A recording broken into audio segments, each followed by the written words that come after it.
जय हिंद सभी साथियों को। जैसा कि आपको पता है, दिसंबर में एसएससी सीजीएल और जनवरी में एसएससी जीडी का एग्ज़ाम होना है। उसी संदर्भ में आज हम प्राग ऐतिहासिक काल के कुछ महत्वपूर्ण प्रश्नोत्तर लेके आए हैं। इस एमसीक्यू से बाहर कोई भी क्वेश्चन प्राग ऐतिहासिक काल से आना नामुमकिन है। तो आइए हम शुरू करते हैं देर न करते हुए। पहला प्रश्न है, एक ही कब्र से 3 मानव कंकाल निकले हैं, वो कौन सा जगह है? ऑप्शन है सराय नाहर से, लंगनास से, महदहा से या दमदमा से। इसका सही जवाब है दमदमा से। उत्तर प्रदेश के प्रतापगढ़ जिले में एक जगह है दमदमा, जहां एक ही कब्र से 3 मानव कंकाल मिले हैं। बात करते हैं दूसरे क्वेश्चन की। उस स्थल का नाम बताइए जहां से प्राचीनतम अस्थायी जीवन के प्रमाण मिले हैं। तो उसका सही जवाब होगा मेहरगढ़। मेहरगढ़ वो जगह है बलूच में जहां प्राचीनतम अस्थायी जीवन के प्रमाण मिले हैं। बात करते हैं तीसरे क्वेश्चन की। तीसरा क्वेश्चन है, नवादा टोली किस राज्य में अवस्थित है? जिसका सही जवाब है मध्य प्रदेश। नवादा टोली मध्य प्रदेश में स्थित है। नवादा टोली के अलावा भीमबेटका और आदमगढ़ पाषाण काल के मध्य प्रदेश में सबसे मुख्य जगह हैं। बात करते हैं चौथे क्वेश्चन की। तो खाद्यान्नों की कृषि सर्वप्रथम प्रारंभ हुई थी, मतलब कृषि खाद्यान्न खाना दाल चावल पैदा करने के लिए कब शुरू हुआ? तो नवपाषाण काल में। पूरा पाषाण काल में लोगों ने पशुपालन की शुरुआत तो कर ली थी, लेकिन उन्हें कृषि के बारे में नहीं पता था। कृषि की शुरुआत उन्होंने नवपाषाण काल में की। चलते हैं अगले क्वेश्चन की तरफ।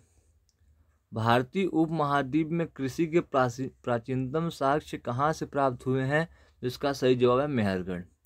मेहरगढ़ एक जगह है बलूच में, वहाँ से प्राचीनतम कृषि के साक्ष्य मिलते हैं। छठा क्वेश्चन है, गर्त आवास। गर्त आवास मतलब गड्ढे में घर बनाकर रहना का इसके साक्ष्य कहाँ से प्राप्त हुए हैं? इसका सही जवाब होगा बुरझोम। बुरझोम एक कश्मीर में जगह है जहाँ से पता चलता है कि यहाँ लोग गड्ढे में घर बनाकर रहा करते थे। चलते हैं सातवें प्रश्न की ओर। सातवां प्रश्न है, भीमबेटका किसके लिए प्रसिद्ध है?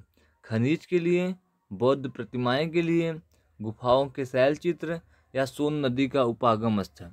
तो इसका सही जवाब होगा गुफाओं का शैल चित्र। भीमबेटका मध्य प्रदेश में नर्मदा नदी के किनारे एक जगह है जो कि चित्रकला के लिए प्रसिद्ध है। बात करते हैं आठवें प्रश्न की। भारतीय पुरातत्व का जनक किसे कहा जाता है? इसका सही जवाब क्या होगा आप बताइए। John Marshall, James Prinsep, Mortimer wheeler या अलेक्जेंडर कनिंघम? तो इसका सही जवाब है अलेक्जेंडर कनिंघम।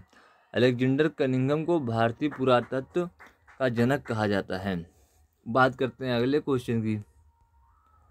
9वां क्वेश्चन है, निम्न में से कौन सा स्थल प्राग ऐतिहासिक चित्रकला के लिए प्रसिद्ध है? तो बाघ, भीमबेटका, अजंता या अमरावती? तो अभी हमने बताया भीमबेटका मध्य प्रदेश में एक जगह है नर्मदा नदी के किनारे, इसमें चित्रकला के लिए प्रसिद्ध है। बात करते हैं 10वें प्रश्न की। निम्नलिखित में से किस स्थान पर मानव के साथ कुत्ते को दफनाए जाने का साक्ष्य मिला है?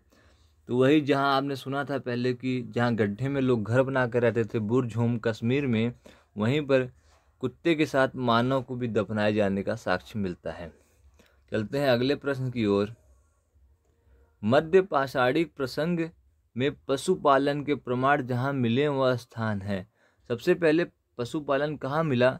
तो आदमगढ़ एक जगह है मध्य प्रदेश में और बागौर जगह है राजस्थान में। यहीं सबसे पहले पशुपालन के साक्ष्य प्राप्त होते हैं।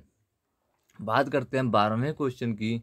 उत्खनिक प्रमाणों के अनुसार पशुपालन का प्रारंभ हुआ था कहाँ पर? तो बात करते हैं निचले पूर्व पाषाण काल में, मध्य पूर्व पाषाण काल में, ऊपरी एवं पाषाण काल में। तो इसका सही जवाब होगा मध्य पाषाण काल में। पशुपालन मध्य पाषाण काल में पूरी तरह से शुरू हो गया था। जब पशुपालन उन्होंने शुरुआत कर दी तो उनको बाद में पता चला कि पशुपालन की मदद से हम कृषि भी कर सकते हैं। वैसे सबसे पहले उन्होंने पशु कुत्ते को पाला था। कुत्ता सबसे पहला पालतू जानवर था। पशुपालन के बाद उन्होंने कृषि की शुरुआत की और समाज अस्थायी रूप से एक जगह रहने लगा क्योंकि उन्होंने खेती स्टार्ट कर दी थी। बात करते हैं अगले प्रश्न की, जो कि 13वां प्रश्न है। निम्न कालों को सही क्रम में संयोजित करें। सबसे पहले बात करते हैं पूरा पाषाण काल, फिर मध्य पाषाण काल, फिर नव पाषाण काल, फिर ताम्र पाषाण काल।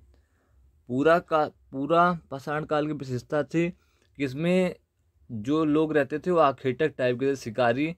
वो खाने के चक्कर में इस जंगल से उस जंगल भटका करते थे।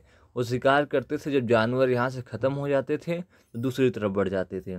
लेकिन मध्य पाषाण काल में आखेटक के साथ साथ खाद्य संग्राहक और उन्होंने कुत्ते को पालना स्टार्ट किया। कुत्ते की मदद से वो आखेटक मतलब शिकार अच्छे रूप से कर लेते थे। लेकिन उन्होंने जब उनका दिमाग और थोड़ा विकसित हुआ तो उन्होंने नव पाषाण काल में खेती की भी शुरुआत की। और जब खेती की शुरुआत की तो उन्हें समझ आया अगर खेती करनी है तो एक जगह हमें टिकना होगा, और वो अस्थायी रूप से एक जगह रहने लगे। और ताम्र पाषाण काल की बात करें तो ये सिंधु घाटी सभ्यता से संबंधित है। यहाँ पर मानव एकदम पूर्ण रूप से सभ्य हो चुका था। बात करते हैं अगले प्रश्न की। तो पाषाण काल किसे कहते हैं? पहला ऑप्शन है मनुष्य की सभ्यता के प्रारंभिक काल को। दूसरा है मनुष्य की सभ्यता को उस काल को जब पत्थर के औजारों का प्रयोग करता था। इसका जो सही जवाब होगा मनुष्य की सभ्यता के उस काल को जब पत्थर के औजारों का प्रयोग करता था। अगला प्रश्न है सूची 1 को सूची 2 से सुमेलित कीजिए। इसमें एक साइड सूची 1 में पूरा पाषाण काल, मध्य पाषाण काल, नव पाषाण काल, ताम्र पाषाण काल है, और दूसरी ओर सूची 2 में बताया गया कि वो क्या क्या करते थे। तो हम बात करते हैं पूरा पाषाण काल को। जैसे हमने पिछले क्वेश्चन में बताया कि पूरा पाषाण काल के लोग पूरे रूप से खाद्य संग्राहक थे। वो इस जंगल से उस जंगल खाना के चक्कर में भटकते थे, जहाँ शिकार करते थे वहाँ पशुओं की कमी होती थी तो अगले जंगल में चले जाते थे।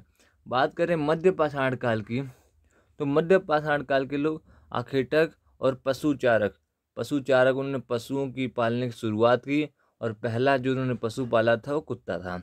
बात करें नव पाषाण काल की, तो उन्होंने पशुओं को पालतू बनाना, पौधे उगाना, मतलब कृषि से संबंधित कार्यों को शुरुआत कर दी थी। और ताम्र पाषाण युग में वो किसानी पूर्ण रूप से करने लग गए थे। बात करते हैं अगले क्वेश्चन की, जो कि लास्ट क्वेश्चन है। निम्नलिखित में से कौन पूरा पाषाण के आरंभिक युग का मुख्य औजार नहीं है? ये पाषाण काल वाले हाथ की कुल्हाड़ी का उपयोग करते थे, विदारक का यूज करते थे, गंडासा का यूज करते थे। तो एक खुरचनी जो हथियार है, खुरचनी का उपयोग नहीं करते थे पूरा पाषाण काल के लोग। वीडियो अच्छी लगे तो लाइक शेयर सब्सक्राइब जरूर करें। इससे बाहर एसएससी जीडी, एसएससी सीजीएल के परीक्षाओं में प्राग ऐतिहासिक काल से प्रश्न नहीं पूछे जाएंगे। धन्यवाद, थैंक यू।